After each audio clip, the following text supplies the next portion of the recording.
கட்சியில வந்து வேட்பாளர்கள் நிறைய பேருக்கு சொல்லியிருக்காங்க. எல்லார் பேருமே வெளிய சொல்லியாச்சு. வேட்பாளர்கள் பேர் சொன்னதுக்கு அப்புறம் ஒவ்வொரு இடத்துலயும் ஒவ்வொரு வேட்பாளர்கள் பேர்ல ஏதாவது ஒரு பிரச்சனை வந்துட்டு இருக்கு. அவங்களுக்கு எதிர்ப்புகள் நிறைய வந்துட்டு இருக்கு. என்ன காரணம்? நரேஷன். திமுகவுக்கு வேற என்ன தெரியும்? ஒண்ணு முதல்ல ட்ரை பண்ணியிருப்பாங்க. எப்படியாவது தாவேக்கா வேட்பாளர்கள விலைக்கு வாங்கிடலான்னு. அதுக்கு வாய்ப்பே கிடையாது. உடனே இப்ப வந்து இவர் மேல இவர் கம்ப்ளைண்ட் குடுக்குறாரு, அவர் மேல அவர் கம்ப்ளைண்ட் குடுக்குறாரு. கேட்கிற ஒரு கேள்வி என்னன்னா, நீங்க சொல்ற ஏதாவது ஒரு கிரைம் ப்ரூவ் ஆனதா? 2வது இப்ப அக்கரன்ஸ் இருக்கிறதா?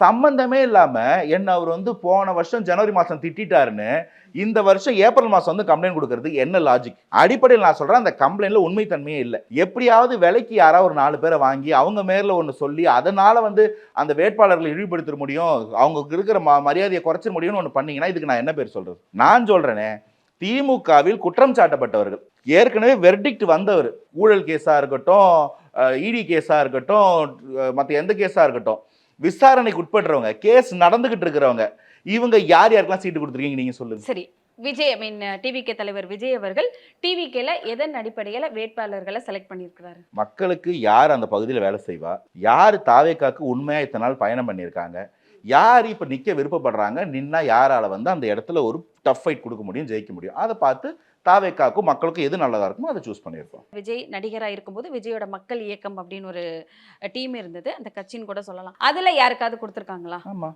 இப்போ மிஸ்டர் புசி ஆனந்த்ன்றது யாரு? அந்த விஜய் மக்கள் இயக்கத்தோட தலைவர். அந்த இடத்துல இருக்கக்கூடிய நிர்வாகிகள் எல்லாமே தமிழக வெற்றி கழகத்தின் பெரும்பாலான நிர்வாகிகள் விஜய் மக்கள் இயக்கத்திலிருந்து வந்தவங்க. அதுக்கப்புறம் வெளியில இருந்து வந்தவங்க நிறைய பேர் இருக்கிறோம், நான் உட்பட. ஆனா ஏற்கனவே அங்க இருக்கிறவங்க எப்படி நிர்வாகி இல்லாம அவங்க சீட்டு கிடைக்காம போகும்? அங்க இருந்த அப்படியே ஸ்ட்ரக்சர் தான் இங்க மாத்தி இருக்கிறோம். எத்தனை பேருக்கு கொடுத்திருக்காங்க? இல்ல, உங்களுக்கு நான் எப்படி நம்பர் சொல்லணும் நீங்க சொல்லுங்க. 2019 வரைக்கும் திமுக கட்சியிலே கிடையாது உதயநிதி. வந்த உடனே சீட்டை கொடுத்து மினிஸ்டர் ஆக்கி துணை முதல்வர் ஆக்கிட்டீங்க. இன்னைக்கு இருக்கிற ஓபிஎஸ் ஐயா எதிர்கட்சியில 3 வாட்டி முதல்வராக இருந்தவருங்க, அவரை கூட்டிட்டு வந்து சீட்டு கொடுத்து வச்சிருக்கீங்க.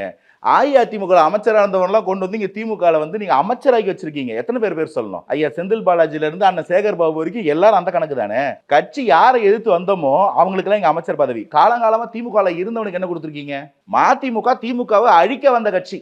இதுல குடும்ப கட்சி நடக்குதுன்னு சொல்லி நிப்பாட்டு ஒரு சீட்ல கூட நாங்க மாத்தி நிக்க மாட்டோம், எல்லாம் எங்க சிம்பிள்னு சொன்னாரு. இன்னைக்கு ஒரு சீட்ல கூட அவங்க சிம்பிள் நிக்க முடியல, மொத்தமா உதயசூரியன் நிக்கிறாங்க. அப்படின்னு என்ன அர்த்தம்? மதிமுக எக்ஸிஸ்ட் ஆகல, இன்னையோட முடிஞ்சதுன்னு ஒத்துக்கிறாங்க.